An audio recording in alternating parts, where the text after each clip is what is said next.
Hello, and welcome to Public Disservice. This is Levi, and it's a Wednesday morning. If you're listening to this episode right when it's came out, if not, I don't know what time of the day you usually listen to your podcast. But thanks for listening. Regardless, um, the time of the day doesn't really matter for what you're about to hear. And so, little bit of an update. I know I've been quiet for a couple of weeks. We haven't posted any episodes out. It wasn't something that I planned. It just happened that life was quite eventful and busy throughout December, and I was also not able to have access to the equipment for a couple of weeks, and then I was ill for another few weeks, and so yeah, there was no podcast, and sorry about that, but we're back now, and I'm planning to stick to the original plan of having one episode a week for you folks. um I mean, I think it's for me as well because I love doing this. And I've again after the new happy new year for everyone listening. I know it might be a bit late to wish one happy new year, but since you haven't heard from me this year yet, perhaps it's acceptable.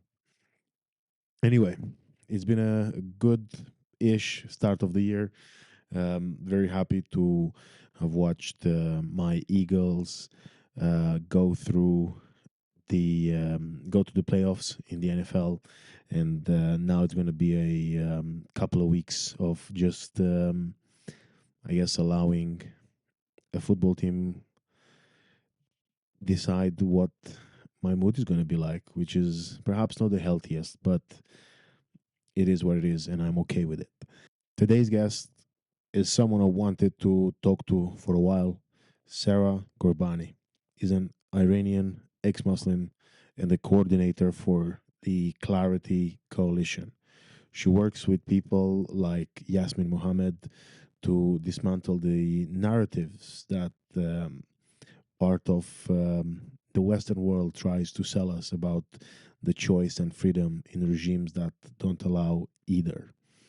We talk about the apartheid, the reality of what she calls, or it's actually a term that many people use, which is called Islamo trauma, and why people in the West are so willing to ignore what's actually happening. This was recorded over a month ago, or just around a month ago now, and so it's way before this uprising in Iran that's happening at the moment started. And so we wouldn't be talking about it. However, we talk about Sarah's experience growing up in Iran, living in Iran, um, and such. Uh, I think that's it. Here's Sara. Enjoy.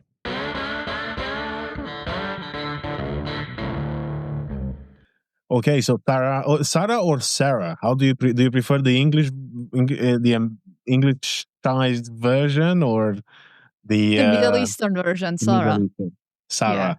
Yeah. I prefer Sara as well. I know it's your name, but I just Thank wanted you. to put my my pennies in there. So Sara, such a pleasure to virtually meet you. Pleasure is all mine. Thank you for inviting me. How are you? How's things? How's life? We'll be recording on the first day of December. Yeah. What does that feel like? Like this year is never ending. I'm good. I'm angry as always. I'm an angry woman right off the bat. You need to know this. I'm an angry woman. This conversation will be about why I'm angry and how I'm using it. It's good. I'm good. How are you?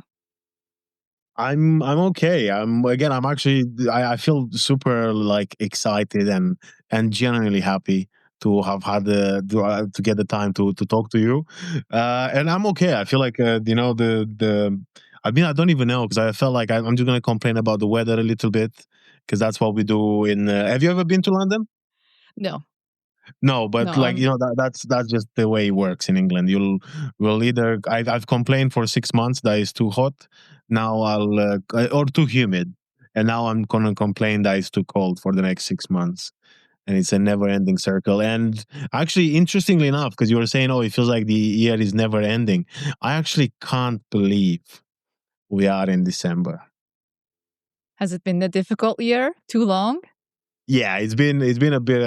It's been like on the personal level, it's been super difficult, and it still is difficult.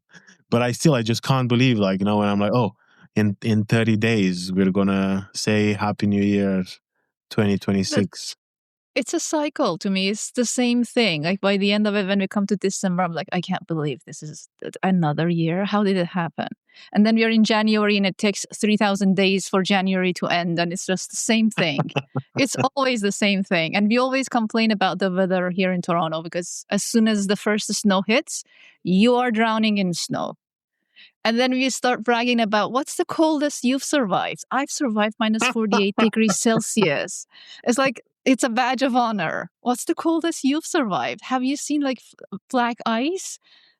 We always do that. That's how we survive the Oh, winter. wow. Okay. Well, Yeah. actually, even now you made me realize that I always think about the weather back home, because actually, in the north of Romania, the worst I've seen was minus 36 Celsius degrees. Wow. And That's yeah, but cold. and now, well, this is the thing. Now, every time someone complains about the weather, I'm like, "Pff, nothing." But then also but then I'm also the same guy who's like, yesterday was like, oh, it's too cold. It was No. like 2 degrees, but I was like, it's too cold. This is too much. If February goes anywhere close to minus 30, it's like that's our normal. Like we try not to think about it. When it's minus 25, minus 30, it doesn't make any difference. You're freezing. It doesn't matter anymore. Your bones are freezing for the next, I don't know, 3-4 months. You have to just get through. That's it. Mm. How's wait, actually no, because I wanted to ask you a question, because you said at the beginning about how you're just like, you're an angry woman, which Yeah. I love that explanation. Actually, funnily enough, I know the first message that you sent me was like, oh, do you want to talk about me being an angry woman? I love this Yeah. portrayal, Yeah. self portray, self portrait that you make. But I'm quite curious, when did you realize that this is like, when did you kind of like, it came to grips with the fact that, you know what, you're, again, I don't know if angry is the best word. I don't want to use it in a bad way, but it's just, I'm curious, when did you figure out that, you know what, this is just who you are, and you've got to basically learn to, again, To to make claim the most it. of it, to claim it, and Yeah. to also, make the most of it, and to turn it into something positive. Here's the thing. My whole life I've been called aggressive, angry, uh, not kind, because I'm not submissive, I'm not subservient. I do not, and Islam is all about submitting. And I was born and raised in a Muslim country, in a Muslim household. And as a woman, you're supposed to just be quiet, be kind, be gentle, serve, no boundaries. And it was very confusing for me. No autonomy, no dignity, nothing that's about you as a self. It's always in the service of the ummah, the people of, like, Right. the Muslim people, the family members. So it's from the very beginning, I always felt like I'm having this out of body experience, that it doesn't make sense. What's wrong with me? Why do I not feel like I never belonged? I always talk about, when I do an interview, I always talk about how I felt like Alice in Wonderland. I never belong. I don't Right. fit. There's nothing that makes sense to me, and everybody's speaking a language that I don't understand. And is it like, what's wrong with me? And then I came to Canada and I realized that actually there's nothing wrong with me. What I want are very basic human rights that I deserve to have, and I've been told, and I've been gaslighted my whole life into believing that there's something wrong with me. And when I started talking about it, of course, I was labeled Islamophobic, racist, bigoted, you're a fascist, you're this, you're that. Why are you angry? If you look at my Twitter, at the bio in my Twitter is all the insults that people hurl at me trying to silence me. And I'm not going to repeat them here because I don't know what kind of podcast you run, but it's not nice. And angry is just the simplest, most basic they throw at me with other words. And I'm like, okay, sure, I'm angry. I claim all these words. What else do you have? Like, do you want to break me? Do you want to shame me? I've spent my whole life being ashamed of who I am and feeling embarrassed and trying to shrink. So I started speaking up. I'm like, okay, I'm angry. Then what? What else do you have? And it's funny, sometimes there's this specific memory I've got that I was sitting in a conference with a group of people, very white men. And I started talking about Islam and women and ex-Muslim women and everything else. And one of them said, Sarah, you are such a passionate woman. And I looked at him and I'm like, no, I'm not. This is not passion. I'm very angry. And they're all looking at me like there's 5 men sitting in a row looking at me like I've got 2 heads, eyes popping up like, what? I'm like, no, I'm an angry woman. It's not passion. It's anger. And anger has helped me survive. Anger has kept me alive. Anger has made me realize that my boundaries are being trampled on and I need to just stand up for myself.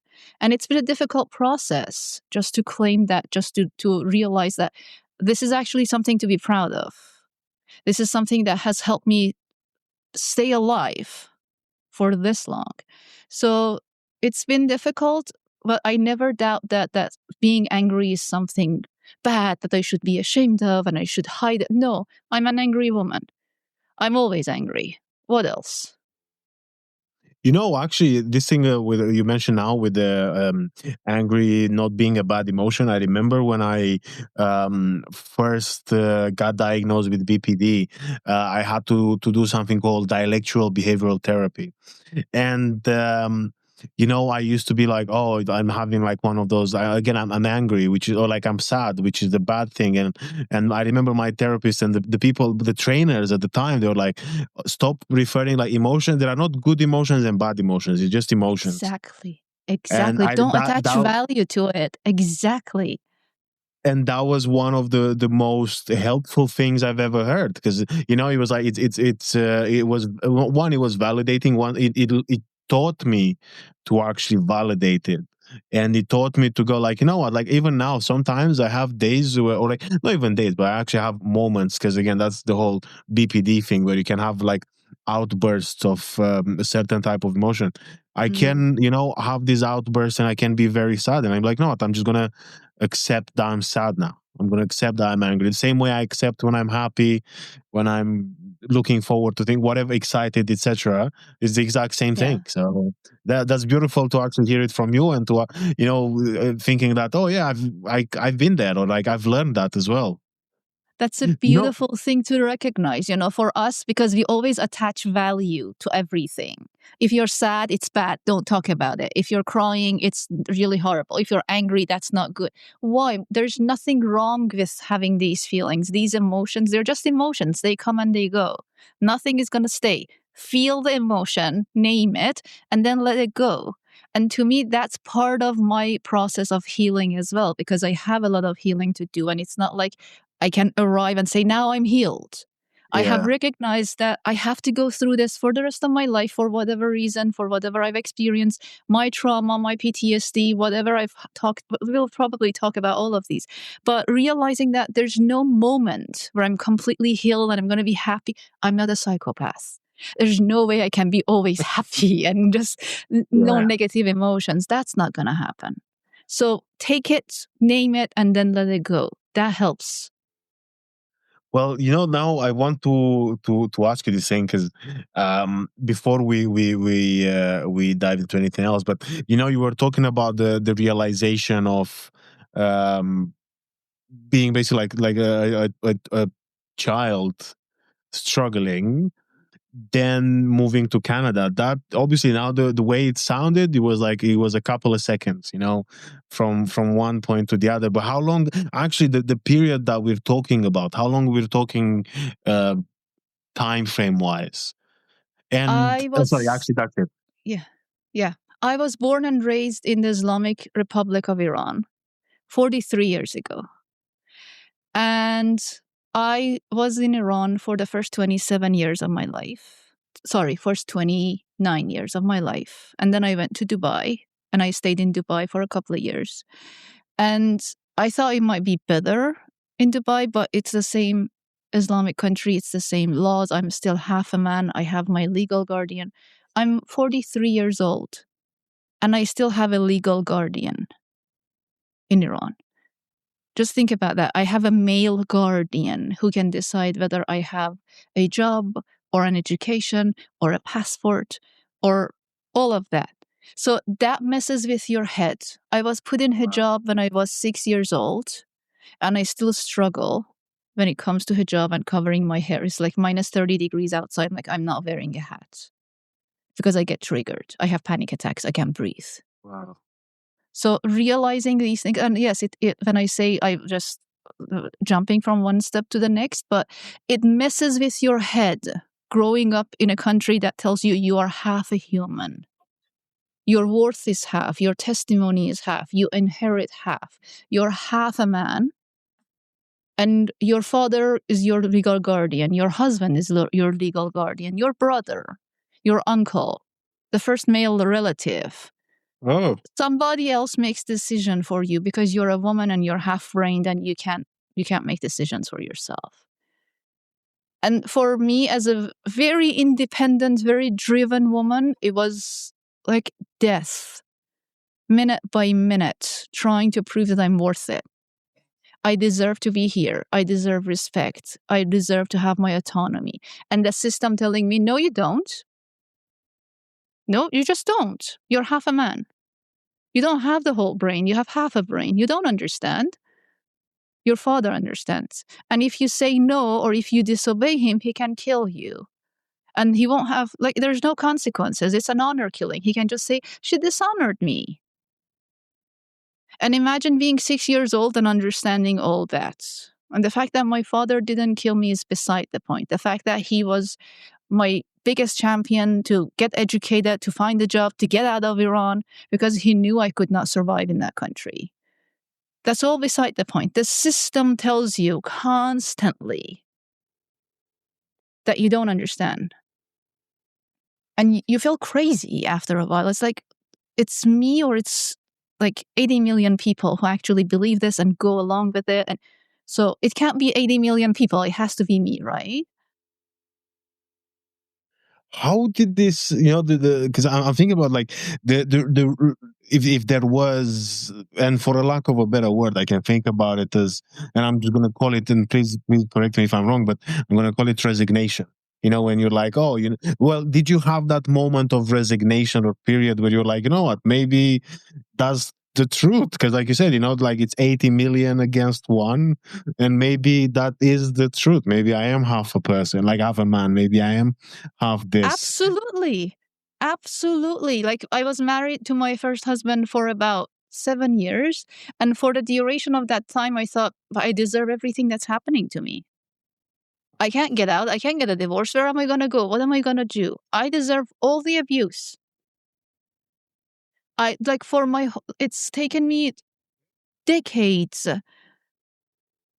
of life, like, being ruined and destroyed. And I feel like I've missed on so much life. And now I'm working. It's like I've been in therapy for 7 years. I'm learning how to set boundaries. I'm learning how to say no. As an adult woman, I have to keep reminding myself that no, I don't need like the fact that I know like that this country doesn't recognize it, Canada doesn't recognize it. But if I go back to Iran and my husband decides that I cannot leave Iran and I cannot come back to Canada, the fact that I'm a Canadian citizen has no bearing on the point. The government in Iran can keep me forever because my husband, who's my male guardian, decides I should not leave the country. Wait, and you're now talking about your ex, like your ex-husband? My second husband. Oh, right. No. Yeah. Right. No way. According to the government in Iran, he's still my legal guardian. My second husband is my legal guardian. If I get divorced, my father is my legal guardian, so he can keep me in Iran. If my father passes away, my brother becomes my legal guardian. He can keep me in Iran. Wow. If they don't exist, my grandfather can make decisions. The fact that he's 90 years old and he might not be able to make any like logical decision, nobody cares. Doesn't matter. Nope, he's a man. He makes decisions How for me. so now you were, because when you talked about having gone to live in Dubai, I think you mentioned. Yes. Did you go to Dubai with that purpose in mind, that you wanted to explore something different, knowing that there would be a place that's not like Iran? In what I mean, like in the respects of like the way things work, or was it coincidental that you got to go to Dubai and then to Canada, and then you've kind of like recognize the massive differences, like the societal differences, as a we kind of like, it was like, oh wow, I didn't actually know that that's how it would be. Well, I kind of sort of knew how it would be because my whole life I grew up reading books, and I have a master's in English language and literature. So I know how the Western world works, and how, like, from a very young age, I'm reading books that are not very popular or typical in my own country. And I understand that that's part of the problem, because I'm living inside these books that are very different from the reality outside. But I realize that if I stay in Dubai, in Iran, sorry, if I stay in Iran, I won't survive. Either my husband would kill me or I would kill myself, because there's no other way out of it. And I'm losing my mind little by little, like I'm giving up completely. So I decided to try something that would be different from Iran, and hoping that it might give me an opportunity. It might give me this chance to get out of the rut I'm in. And then I went to Dubai, and it was kind of different, because I was working for an American high school, Yeah. and they have a very different culture. They have very different people working there. But at the same time, you're still in the same system that looks at me and goes, "You're a brown woman, you're Muslim, why are you not covering up?" I got harassed at school by one of the teachers from the Arabic department, who decided to tell me I have to cover up because I'm Muslim. I'm like, it's none of your business. I'm in Dubai. I'm allowed to wear what I want to wear. But no, you're Muslim. You have to cover your hair. You have to cover your elbows. Why are you wearing a dress? Right. So the same Wait. kind of, Oh, sorry. because it's part of the Islamic mentality, the Muslim mentality, that they want. Sorry, my cat realizes I'm not happy and she wants to assert herself in Oh, that's okay. I've got two yeah. cats as well. She's trying to calm me down. Sorry, Beautiful. guys, for the listeners. Yeah, I'm sorry. So, what was the question? I apologize. That's okay. That's so I can only see the tail, and I think is one of the most beautiful. Oh, hello. Wait, is That's he a black Austin. cat or is it gray? She's Russian blue, we think, but she's also a rescue cat, so we don't know. She's gray. Right, she's gray. Okay, because I was gonna say, because I've got two. We got two. Also rescues, but we got two black cats. Well, one is black, one is a tuxedo cat. Oh, Yeah, oh, I'll that's show you later. cute. I'll show you after yeah, after we've basically finished recording, because Of yeah, course. I love them so much. I actually wish they knew this well to come and go like, oh, you're not feeling, because sometimes I No. have the biggest tantrums around them and they don't seem Oh. to care. But that's okay. I still love them. I think they love me as well, so that's okay. No, Austin is bonded to me. She feels when I'm like, my voice goes a higher octave, she sits on me and she starts pairing. It's like, calm down, calm No down. way. Yes, she's amazing. She's saved my life so often. This is it's not That's even funny, but beautiful. How yeah. long? How long have you had it for? For 7 years, they're a bonded pair, Austen and Bronte, after Jane Austen and the Bronte sisters, and they look exactly alike. But Austen likes to sit on top of me when I'm feeling sad and pair, and just to calm me Oh down. my god, Yeah, this is amazing. thank you.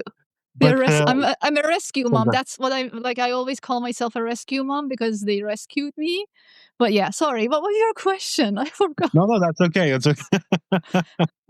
No, the question was about the sort of like whether you knew that there will be a different sort of like life, or there would be a different perspective on just like the way things work in the society outside of Iran before you went to Dubai, and then when you came to, well, like, sorry, you didn't came because I'm not in Canada, but before you went to Canada, and your answer was yes. And you know what, actually, because there's something else I wanted to ask you about, slightly well, it related to an extent, because I've come from, like, my parents have lived through communist Romania, right? I wasn't born in the communist Romania, but I know that, and I've seen, even like, I've seen books from communist Romania that were like what they would call Western books, and I use like air quotations. Well, actually, they were kind of like Western books, but they will have those Western books, but they will be like heavily altered. Mm-hmm. Was that, and I'm curious, was that the same in Iran? Yeah. We had books by the side of the road that we could buy that were illegal and censored, and then I had to cover them in newspaper. And then there were books that were allowed by the government, sort of kind of considered legal and published legally, but they were heavily censored. Heavily. Like if you wanted a specific, like I remember I wanted to read 1,000 Years of Solitude, and I could not find it. No, sorry, 100 Years of Solitude. I'm sorry, I'm thinking the name in Persian, and I could not find the actual translation that I wanted because it was illegal, and I had to go find the book by the side of the streets. There were just like people they have small kiosks and they're selling different things, and there are books that you can buy as well. No And you tell them way. what you want and they will find it for you. Sometimes they have it for you. It's a very convoluted system. And I'm on a bus and I'm reading these books and I'm just covering all of them in newspapers, because if they're Right. like somebody sees them, I get arrested. It's a huge problem. Like you live in fear. Your whole life you live in fear. You know what? Actually, I want to ask you as well. I don't know if you've ever been asked this before, but how much were those books? Like, even compared to, like, say, normal books, and by that I mean books that you could buy from an actual library. How much They're what was the price difference? not much, because they're Right. usually not very good quality. These are books that are Xeroxed, right? So they're Right. second-hand books. So you're Yeah. paying the price of the original book that is unused, but you're getting a book that's used. It's Wow. not censored. So for us, it was a trade. I was happy to pay that price to get a book Yeah. that I wanted and read the actual book rather than something that's heavily censored and it's just very different from the reality of it. What did you, I mean, like, now I imagine there would be a risk for the people selling the books. There would be a risk Yeah. to be caught reading the book in public. But then what would you do with the books, like, once you read it? Did you have to kind of like get rid of it, or would No. you? No. I Right. have them here in Canada. My mom Oh, no comes way. every couple of years and she brings me a full suitcase. And we always argue about, I want this, but this is too heavy, but I want it. Like I'm little by little, I'm collecting all my books back now, but I have most of them here Wow. now. Yeah. Okay.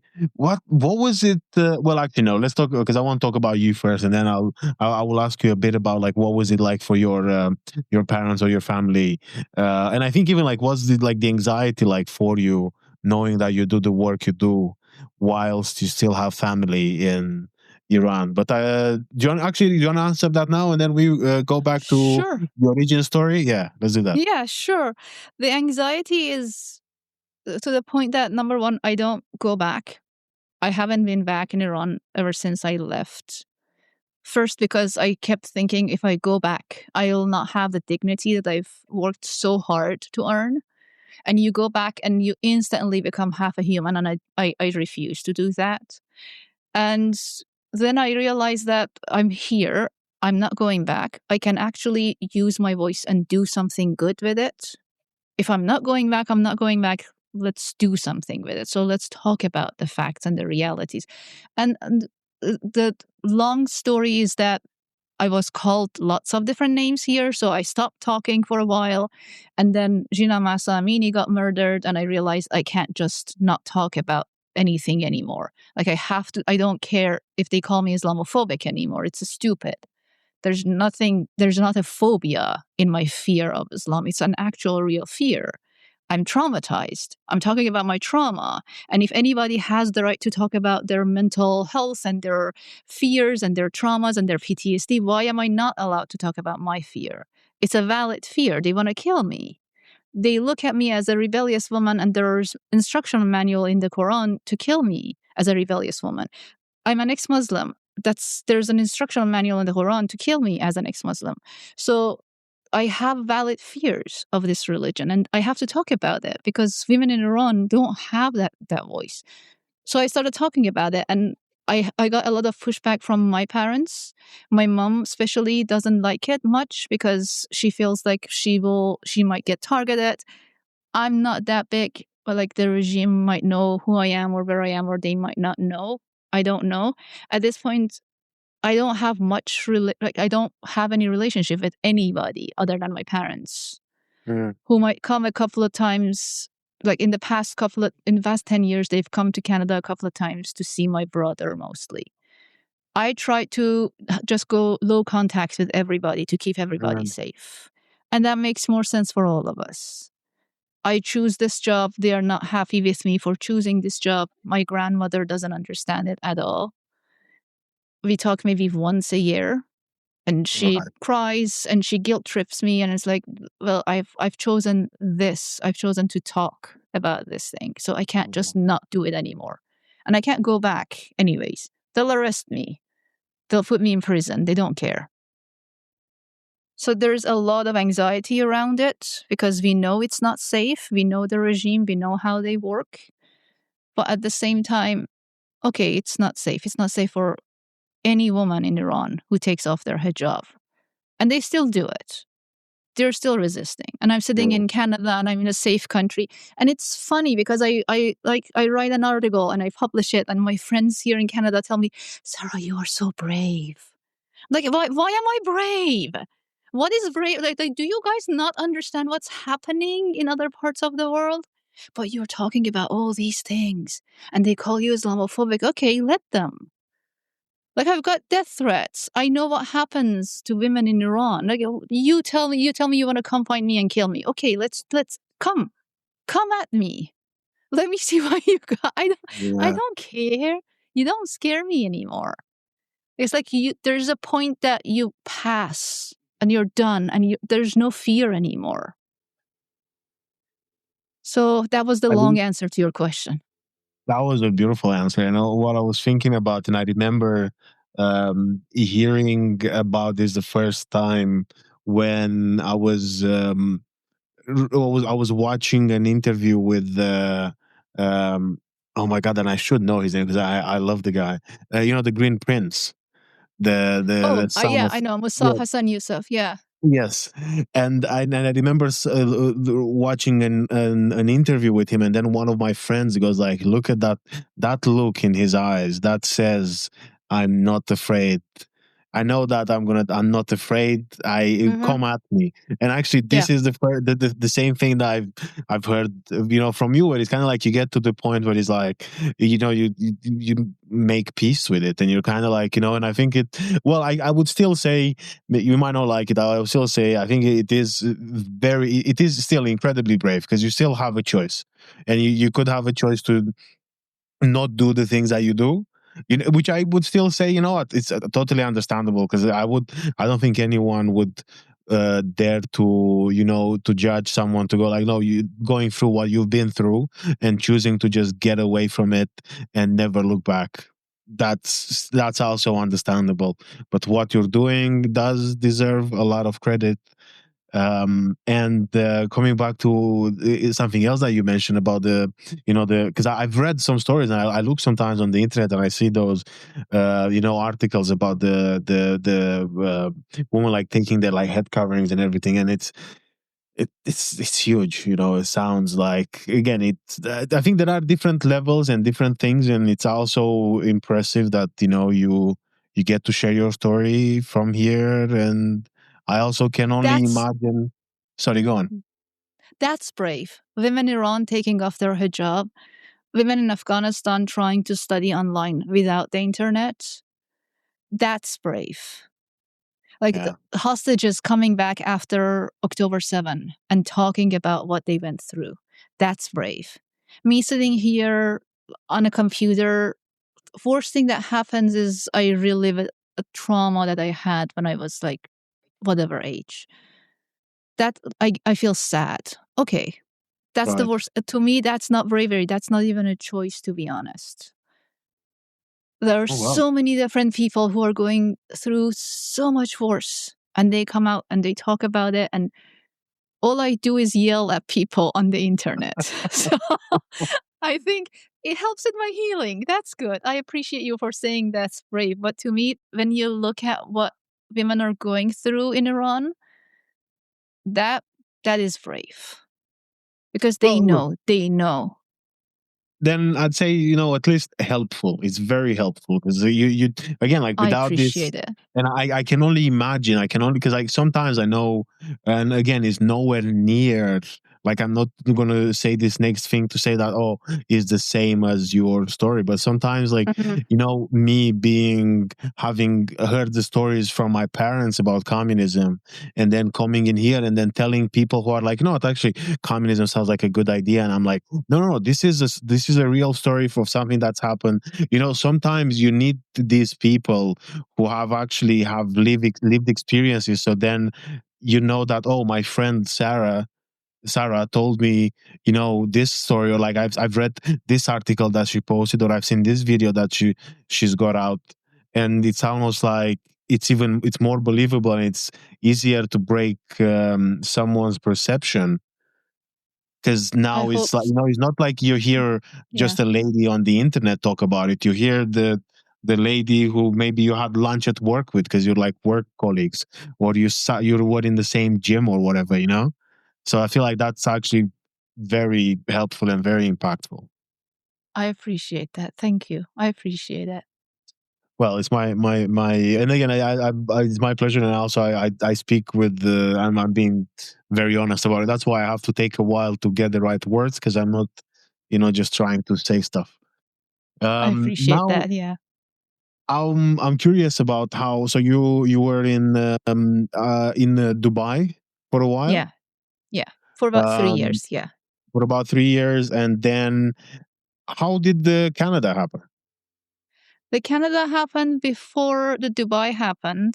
I applied, Oh, but then it took the government years to get things in order because there was a war in Syria and our case was in Syria. And then I went through a divorce and that postponed the whole proceedings with my case.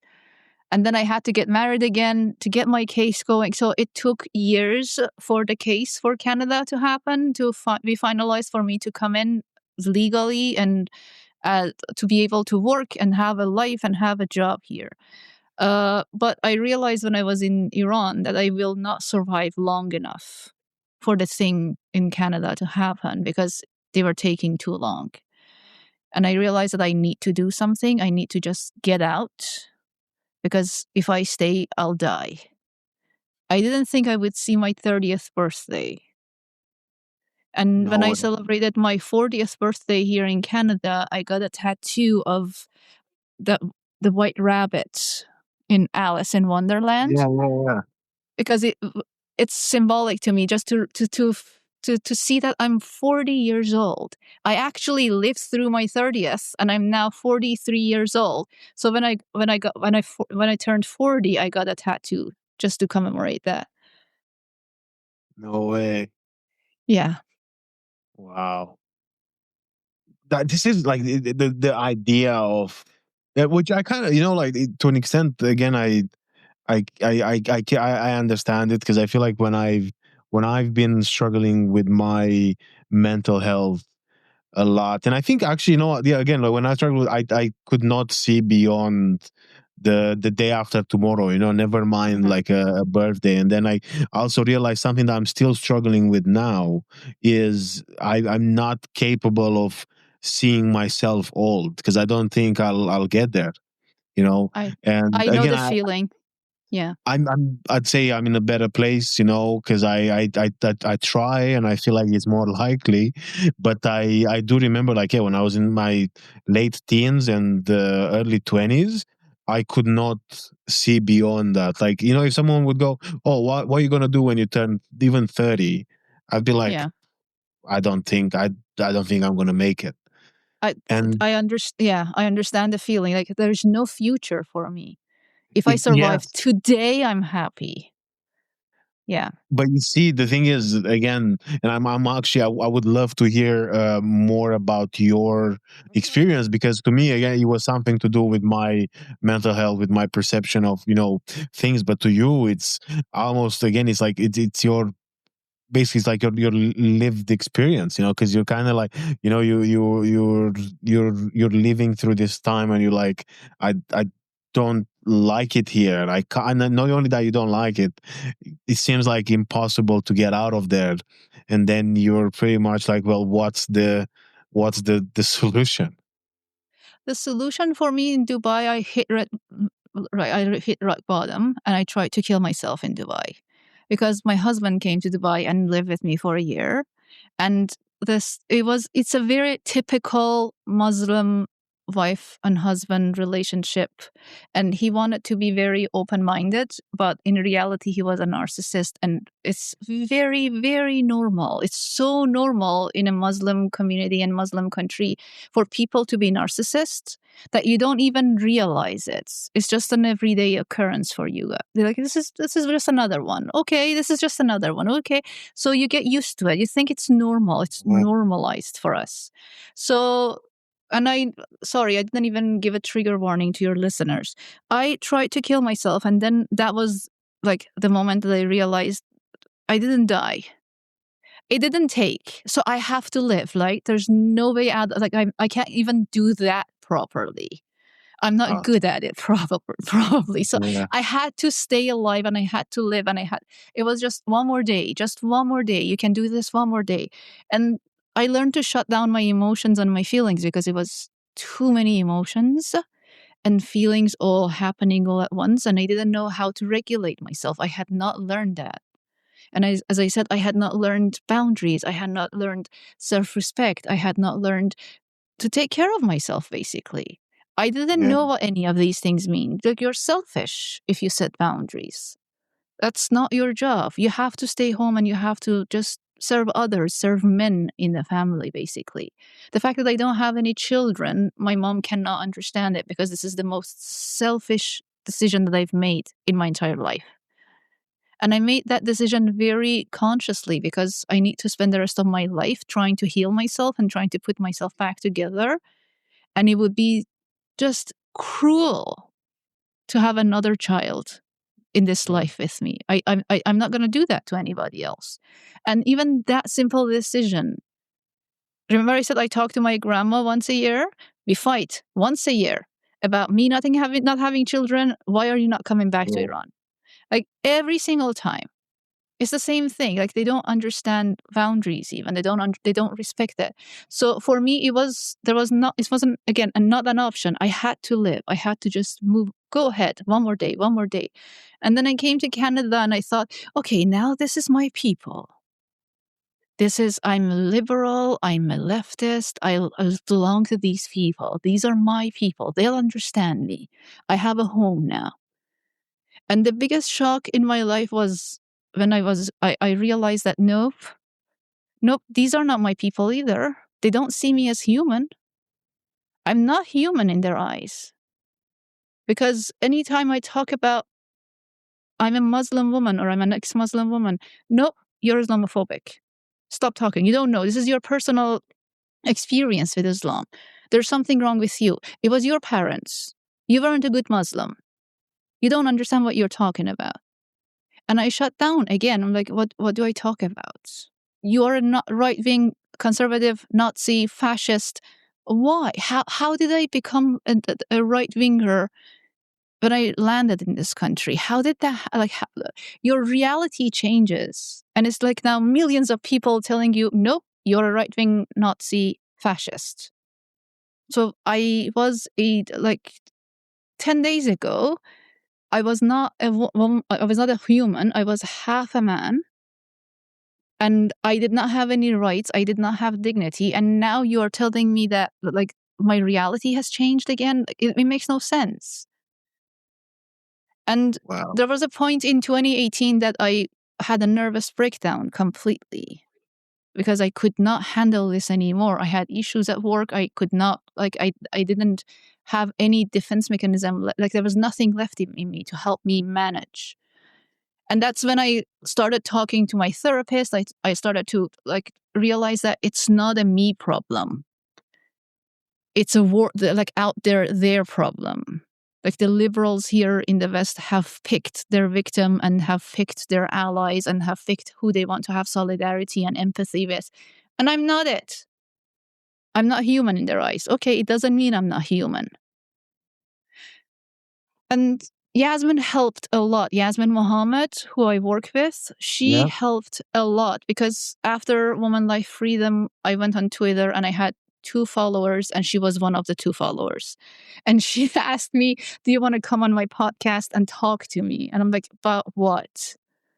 And she said, well, about your experience. I'm like, but yeah, but about what? And she's like, you survived the Islamic regime. I'm like, yeah, but about what? And she said, come talk to me. People will want to listen. And it's that moment completely changed my life because I realized that this is my people who are silenced. She has created this community and she's talking to people that nobody else wants to talk about. She wants to tell our stories. We are real. We are human. I felt sane. I felt seen. And she made me talk. And I have not shut up basically ever since. It's like I realized that people want to listen, actually. There are people who want to listen. And they find me and they listen. And it's just every single time I feel that I'm healing a little bit. I'm You know, grounded a little bit.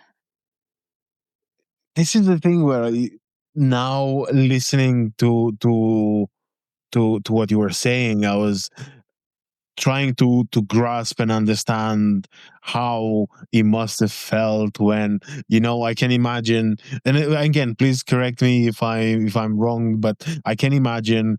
So now you're in Iran, then now you're in Dubai, and it's kind of like, it's a little bit, let's say, a little bit better, or it feels like it's different in, on the right side of the compass, where it's like slightly better. And then now you're in Canada, and then you're talking about you read all these books, and you have an idea of like what the being in the West feels like, what it must be like. You'd again, now you're almost thinking, okay, that's it, like that's the day the day you arrive in Canada is the day when you can put the shield down, because you can be like, okay, that's it, and these people are gonna say, oh my God, Sarah, I can't believe what you've been through, welcome here, like you're welcome, well done for making it here. And then it's actually not that. Actually, you hear people who are like, no, I don't think it's that bad, or which is, I can It's only imagine what. dehumanizing. It's dehumanizing to the degree that you feel like, so whatever they told me back in Iran is actually true. I'm not a real human because they're doing the exact same thing here. Like, they have World Hijab Day.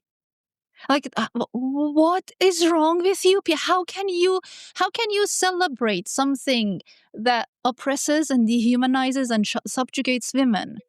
I was put in hijab at age 6. I know how traumatizing that is. I know how dehumanizing that is. It's not a choice. It's never been a choice. Throughout history, women have been coerced and brainwashed and lashed and imprisoned and murdered and honor killed into hijab. It's not a choice. It's never been a choice. And they have World Hijab Day here. They celebrate it.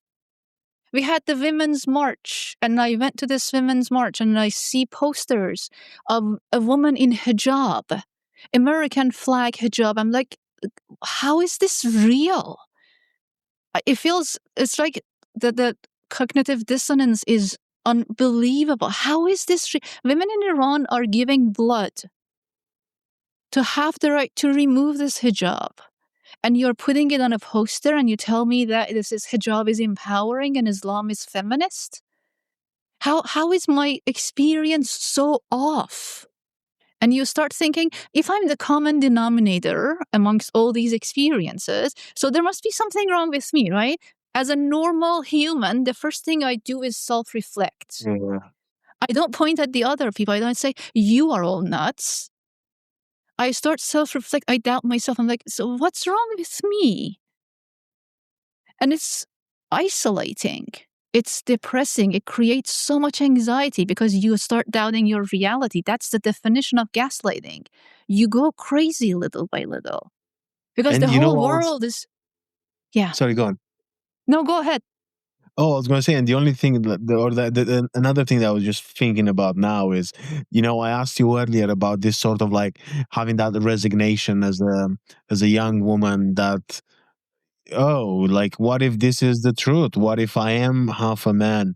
And Mm-hmm. now you're in your 30s, right? Because these are around the time when you got you got to Canada, Canada. Yeah. and now Yeah. you almost have to face the resignation again as an Again. adult, I, and I thinking, got off oh, social media. I got off Facebook. I got off Instagram. I got off social media because I'm trying to talk to this Western feminist and they keep calling me a Nazi.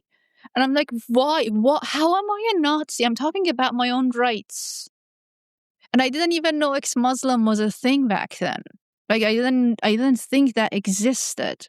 So I got off social media. I thought I'll just swallow it. What am I supposed to do? I can't just keep fighting with everybody. There's no way I can educate all these people. They don't want to listen to me. They are content being this willfully ignorant. And when I found my community with Yasmin, when I found my tribe, the people who are part of us, who understand us, that was liberating. That's the moment that I realized that there's nothing wrong with me. wow, yeah, but that again didn't happen overnight. So there was a period of No. time when you're probably just go, and I can only again I can imagine what it was like to just live, just live between those days when you're kind of like, oh God, I mean, I know or like I sometimes I have a little bit of anxiety, when I go out and because we were talking about before I started recording where you meet someone these days and you're kind of like, oh, are you going to have those like views that sometimes don't want me to exist? Mm-hmm. Mm-hmm. um and I have to kind of like wonder about it, and I have to go, let's see. And now it's pretty much like, you're, and again I can only imagine what it was like for you when you're kind of like, oh God, here we go again. Like I'll have to, here's another friendship that's never going to happen because you're Yeah. probably, whenever I try to tell you my story, you'll say that oh, It that is didn't not valid. It's happen. not valid enough. Yeah. Yeah. Or Yeah. it's not valid enough Yeah. to be listened to or taken into consideration, which I find genuinely, I don't know, fascinating in a very sad way. But I find it truly fascinating that, when you were talking about, and I've been thinking about it a lot recently with the idea of, which actually, because I think if you would have asked me 2 years ago, I would have Mm-hmm. told you that I am a liberal. I would say that although I come from Romania, where being left wing is not a thing, I became like a labor guy for a while in here, and I would have been like, yeah, I'm a left wing guy now, and that's changed massively. But basically, sorry, my point was what I was trying to say is that what I find fascinating is this sort of, the moral high ground on Mm-hmm. certain people, where it's kind of like, you don't know you don't know how to see the world. I know Yeah. much better than you, so let me do the talking for you, which is something that I Racism of got to. yeah. Racism of I, low expectations. You are brown. You don't yeah. understand what's good for you. It's their culture. They're okay having 4 wives in the same house. They're okay with child marriage. They're okay with FGM. They're okay with hijab. It's their culture. We have to respect their culture. Screw that. I apologize. No. Do not respect my dehumanization. Either stand up for me or get out of the way. I have a war to win. I don't have time to hold your hand and tell you that you're suffering from white savior complex or racism of low expectations and it's cultural relativism and why it's wrong. All of these things are wrong. Like, as Yasmin always says in her book Unveiled, she says, ignorance is now a choice. This is the age of the internet. I'm out there screaming. Come find me. I'll educate you for free. There are thousands of people like me out there. And these people sitting in their, like, on their horses, high horses, in their palaces and telling us that our suffering is not valid. Yes, it is. Jewish people have been living in a dimitude in the Muslim world for 1400 years. And I see reels about how Jews were so happy in the Middle East. Like, sure, slavery was so nice. Do you say that to Black people, that slavery was fine because there were some good masters? Or they tell me hijab is a choice. Women choose to wear hijab. Yeah, there were some slaves who enjoyed having good masters. I dare you to say that. Say that and let's see what happens to you. So at this point, I used to be a very left-leaning, like I was falling off the other end when I was in my left-wing area. And then I came to Canada and I realized I don't belong. So I'm politically homeless at this point because I refuse to hold their hands and try to be kind and nice and accepting of their ignorance. I'm screaming my head off that hijab is not a choice. Those who choose to wear it are complicit in our oppression. I was 6 years old. I never chose to wear it. There were acid attacks in Iran from a very, very early age because women did not wear their hijab properly. There was a woman who set herself, she was a doctor, Homo Darabi was a doctor. She set herself on fire in Tehran to protest hijab. Nika Shakarami was 16 when they murdered her for setting her hijab on fire. I have name after name after name for you of women who've been protesting. So it's not a choice. I know some people like to look at it and look down upon us and think, well, that's your culture. No, it's not our culture. Culture is food, music, dance, history, language. Culture is not a piece of cloth on my head that tells me I'm half a man and I'm responsible for man's, I don't know, honor, and I'm responsible for the man's lust, and I'm responsible. Like, I'm 6 years old. I'm not responsible for anybody's lusting after me. Oh, Grow God. up.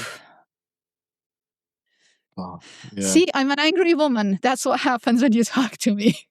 I mean, because the thing that you said, and I always even think about the when you mentioned this, like the culture, and I'm like, again, I have a very, very limited understanding. Well, I don't understanding knowledge of Middle Eastern culture anyway, to be honest. But like, I know that actual like Persian culture is very much different from. Again, it's not like bound to a religion. Yeah. So this is what I actually find, because I remember, and I had this I wouldn't say an argument, but I did have this conversation with a friend of mine, because he was talking about the someone from Iran that we have a common friend who's from Iran, and he was like talking about like again basically about Islam, and I was like no, because Iran actually it's a like Iran is a thing of it, like Persian culture is a thing of its own. Exactly. If anything, again, it's kind of like you have to look into who's, colonized who into what we're Exactly. seeing today. But and I just remember telling this to our like my friend, and he was like, "Oh, yeah, I didn't even think about it." And I was like, "Well, there you go." And again, I know, like I said, I know very little. I don't know enough to hold a conversation or like even like an argument, but I know enough to just go like, I've read about this a little bit, and I Yeah. know that, and I even see sometimes, which is quite beautiful. I've seen it to a lot of like bring them home. Um, uh, I want to say it wasn't the marches as much as it was just like people basically getting together. Um, and you Yeah. always see like the Iranian flag, but the one with the line, and I love Yeah. that. I Yeah. honestly like one is such a nice, and also it's such a nice feeling to speak with someone from Iran, to speak with people like Christians from Lebanon, and people like that who are actually like because you think being a like Israel, or like being the Jewish state in the Middle East, it's exhausting and it's terrifying. It And then it's is. actually like, It is. You understand why they have that whole state for themselves, because we've been fighting the same fight as the Jews. For 1400 years in Iran, we've been fighting colonization and Islam. We haven't been very successful because they have taken over our country and Iran is a hostage. But to me, as an Iranian, just looking at Israel and what they are doing and how they keep their autonomy and their dignity and their safety, how they hold that dear, and they don't just bow their heads and say, okay, whatever, let's be kind. No, they understand the value in that, because they've been murdered for 1400 years. They've been living under dimitude for 1400 years in Islamic countries. And I don't know if your listeners know what dimitude is. It's like a second class citizenship. For people who are not Muslim, they have to pay something called das jizya. It's a tax for not getting murdered in Islamic countries. So they are effectively second class citizens. It's an apartheid. Muslim countries, Islamic countries are a gender apartheid and an apartheid at the same time. And just hearing that Israel is being accused of being an apartheid system, like, you guys you're so clueless. It's not even funny. They center their white experience, like everything is about them. You mentioned colonization. They have colonized 57 countries. Okay, one country was the center of it. 56 other countries have been colonized. And now they're coming to the West and they're colonizing your countries in the West. Look at the UK. Look at what's happening in the UK right now. Like, thousands of little white girls were raped by Pakistani gang rapes, and nobody dared talk about it for decades. We have an Office of Islamophobia, Anti-Islamophobia in Canada. I'm not allowed to criticize Islam. It's my birthright. I was born and traumatized into and out of this religion. And if I do it, I'm an Islamophobic, and I get like the government doesn't like it and it's a no-no, and you could lose your job if you are not careful and things. Like, and they pay this woman more than $200,000 every year out of our tax money to tell us we are not allowed to talk about Islam. I'm like, do you not see how you're getting colonized? Do you not see what's happening to your country? Okay, I survived Islam once. They're not going to kill me. Islam is not going to kill me. I survived it once. I'll survive it again. Go ahead. Let me see how your white ass is going to survive this. I apologize. I say things and then I no, realize that it's not appropriate, probably. I didn't even ask from the no, that's beginning. absolutely fine. Trust me, there is no filters on the podcast. You can say anything you want. I'm just like genuinely fascinated, by the things that you said, because there are, again, things that I, to an extent, or at times I kind of felt as well. Like I do remember, not even just like a couple of, I think the last time maybe was like a month or two ago, when I thought, like a part of me was like, I kind of hope, or like a part of me is like, what, I wish there was I wish we lost the battle, and Mm-hmm. the again, to me, it's more like the again, I'm a very like anti-communist, but I was like, a part of me is like, what, I want for, like, there is this guy, I don't know if you heard of him, he loves basically he's seen as a hero, like a culture hero, is Jeremy Corbyn, right? Mm-hmm. He doesn't like Jews much. He says Zionist, but we know what he means by that.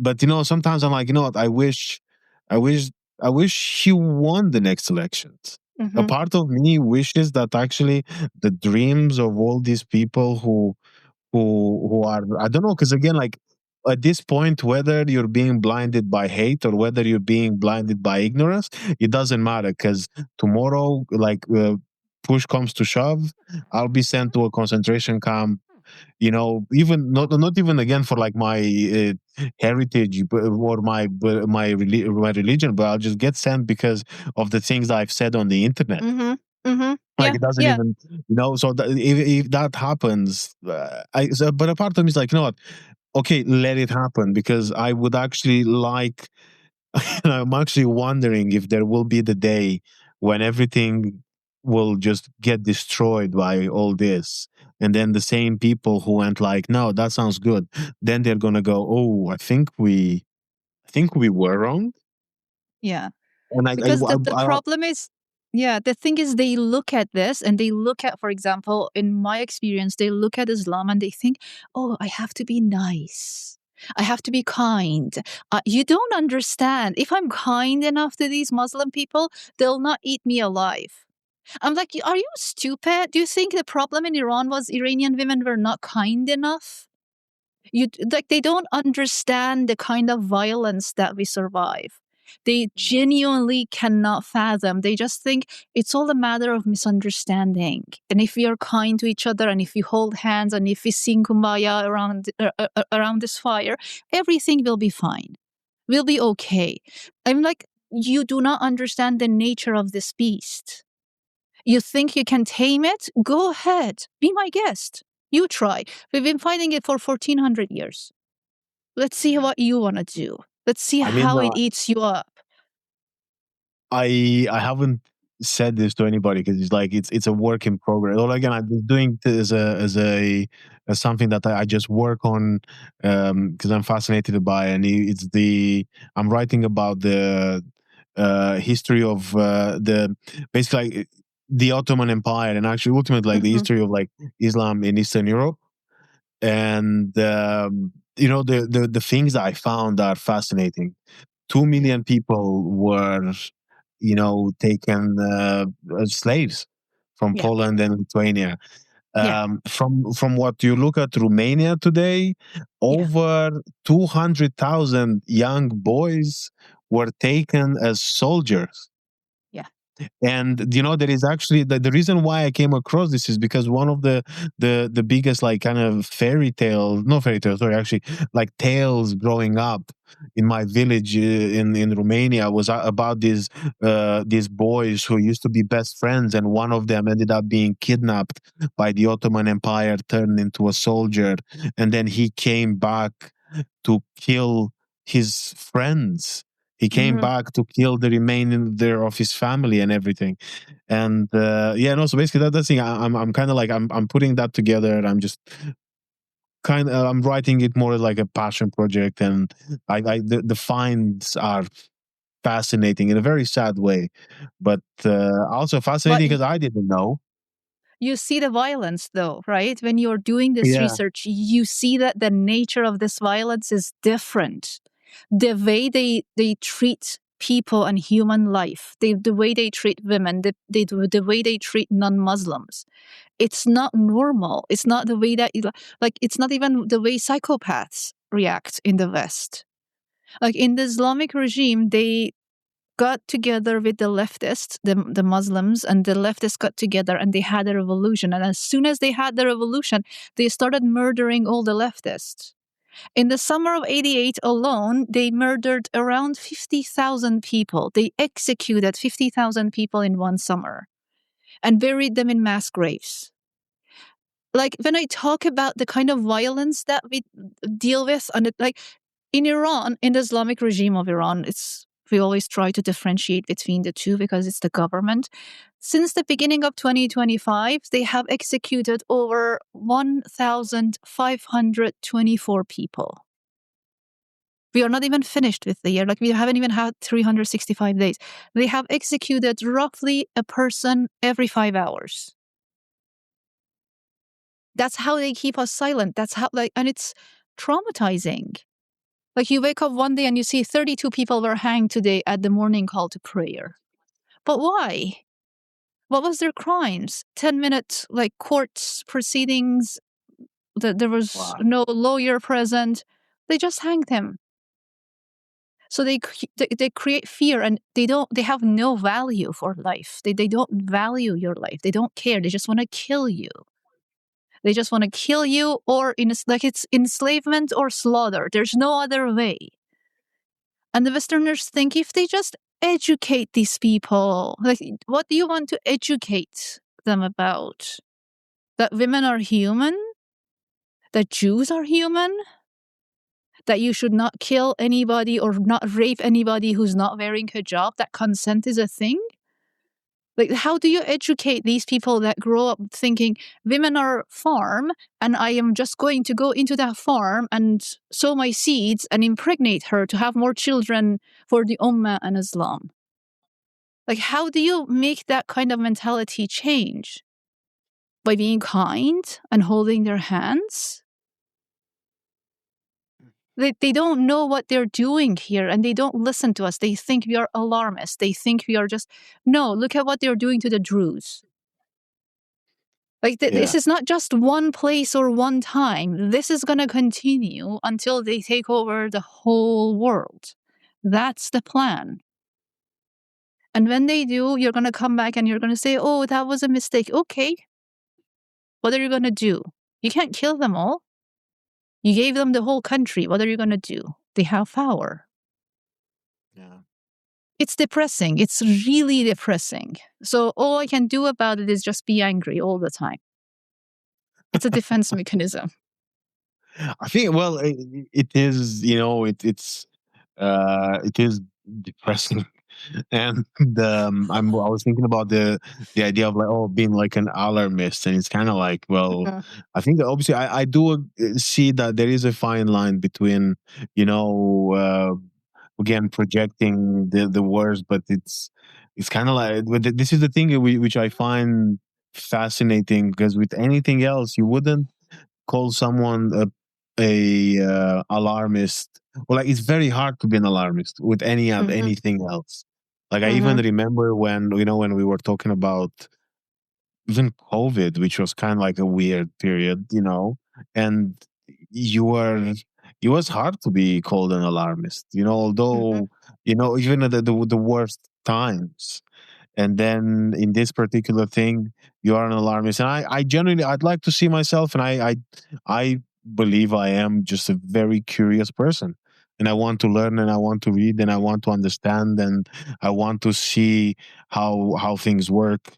And I think this was also kind of when you were talking even earlier about something that I want to touch before we wrap it up, was the you mentioned this sort of the political homelessness, which I find myself there as well, just in the respects that but this is the thing, because you get, even if you entertain the idea of I just want to understand something, or let me listen to this, you'll get the label anyway. Yeah. And I think, and I find truly fascinating the sort of labels that people came at you for, the fascists and the Nazi and stuff like this. So I'm it's true, to get there, to get to call someone that, just because it's kind of, I sometimes I use it in my stand-up routine, where I'm I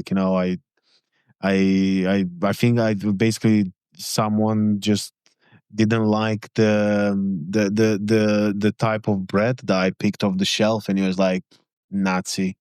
Yeah. And that's No, pretty I much believe that. Yeah. that's pretty Because we much, can't that's have... how easy it is. Yeah. People don't want to have nuanced conversations. They don't want to have understanding of the situation. They don't want to be told that they are wrong. They don't want to listen. People just want to come in and tell you what is right and what should be done and what the act it's very black and white, unfortunately.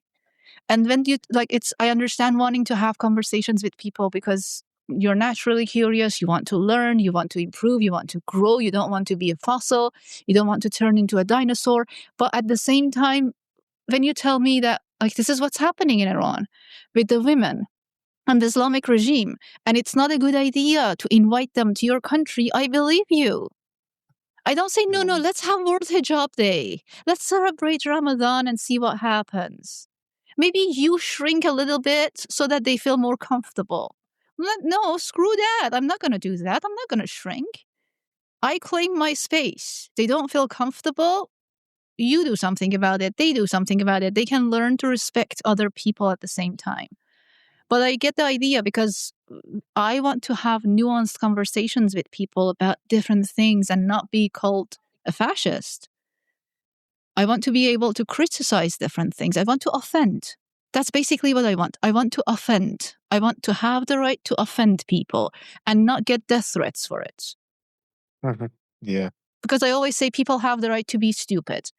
I have the right to be stupid. I want to use that right. I want to be offensive.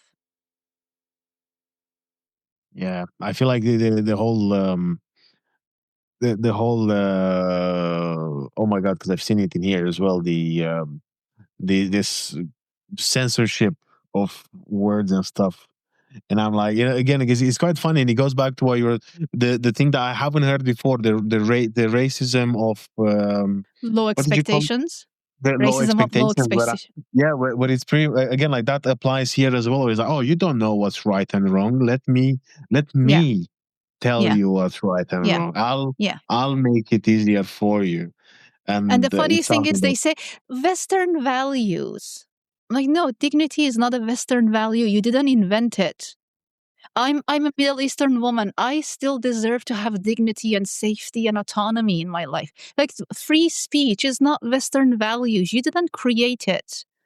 You don't own it. I deserve to have the same rights. You look at me and you think, oh no, but you're brown. You don't understand. Yes, I do. Just because I'm brown, it doesn't mean I don't understand what it means to be oppressed and how to fight my oppressors. Just don't silence me. Get out of my way. Let me fight my fight.